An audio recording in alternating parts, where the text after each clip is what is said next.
welcome back to the channel. This episode, I'm glad to say, is we're back on the 205. So it's time to give it a quick start. I've had the battery on trickle charge for ages and ages on the bench here, as you might well have seen in the clip of recent clip of the bike stuff.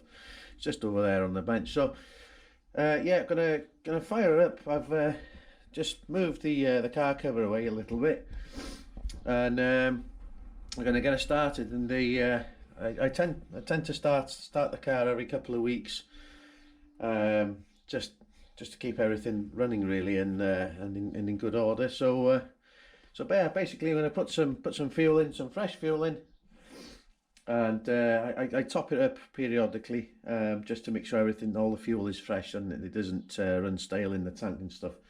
So yeah, I'll put some fuel in and we'll do a start, and I'll see you in a bit.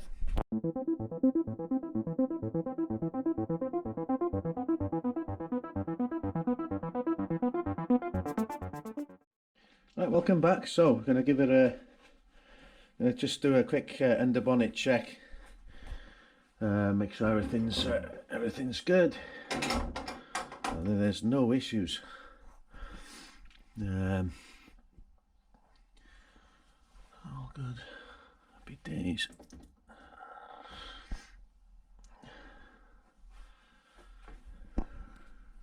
Right, put you on a tripod and we'll get it started. So I'll see you in a minute.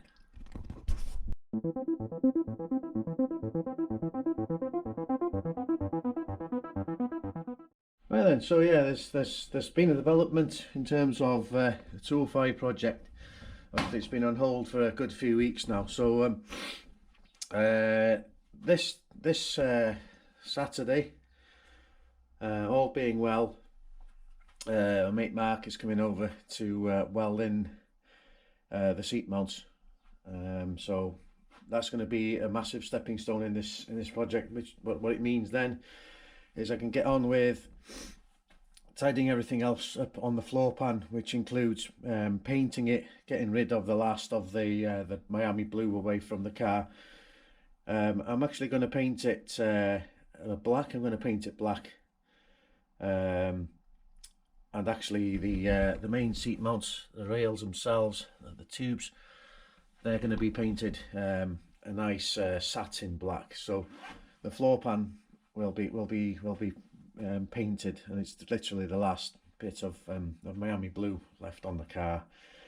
I was going to get it painted at the time when I got all the paint work done, but at that moment in time, with all the bits I needed to buy for the car to get it on the road, the budget didn't quite stretch to that much.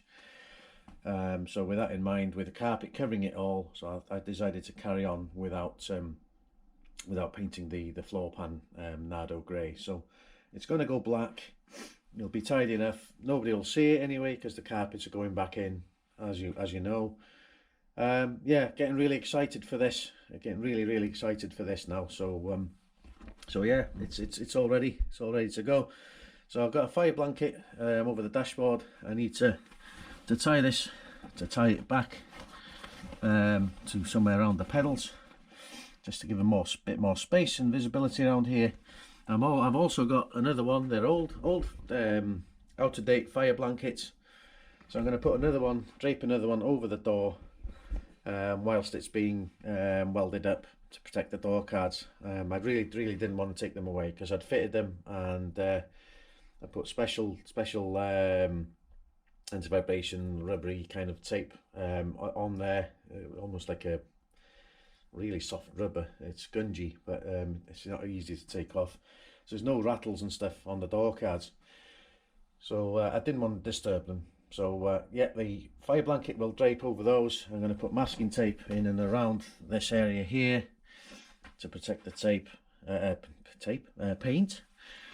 Obviously the door seals will be coming away, and I'm going to be living inside the car like that. So yeah, I'm in a pretty good place with this now, and all being well, we'll get it get it welded on Saturday. That means then I can crack on and get these bad boys fitted, you know. And yeah, I just can't wait. I've also decided that now is the right time. It's run out of MOT. In fact, it's running out of MOT today. Actually, I've already sold the car last week, but it's running out of MOT. So what I'm going to do, when I had a quick look underneath it the other week when I was moving around, I had it on the drive up ramps, and I found that there's a split in the inner driver's side CV gaiter. So I'm going to buy two drive shafts. I'm also going to change the struts. I'm going to get some new struts. I think I might end up going with a pair of Bilstein Group N shocks.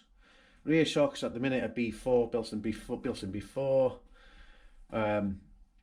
Not quite sure what to do with those. I'll probably end up going with something a little bit more stiff, something like quite possibly a Group N on the back again. I'm not sure. I might just go for a pair of gas GHAs, something a little bit maybe softer with a bit of adjustability in there.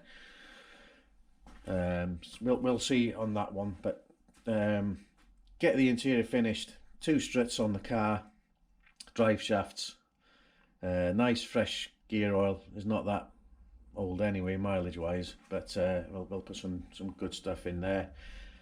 And later on in the year, possibly look at going bigger brakes with it.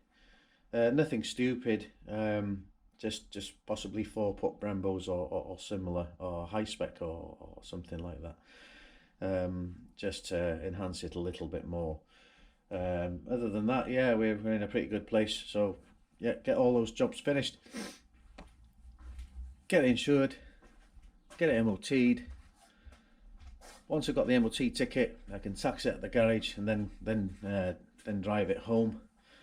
And yeah, start to enjoy it again this summer in between doing other things. Like I said, I've got a lot of stuff to do in the house this year. So yeah, and fundraising with my running and bits and bobs. So, but yeah, it's not going to be the end of this project by any stretch of the imagination.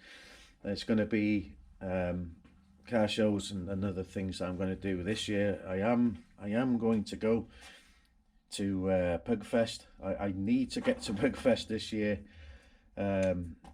So yeah, it's all systems go for that.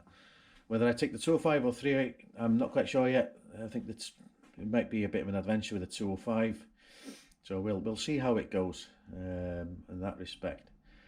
But yeah, that's it for this episode on the 205. Just wanted to update you really as to where it is.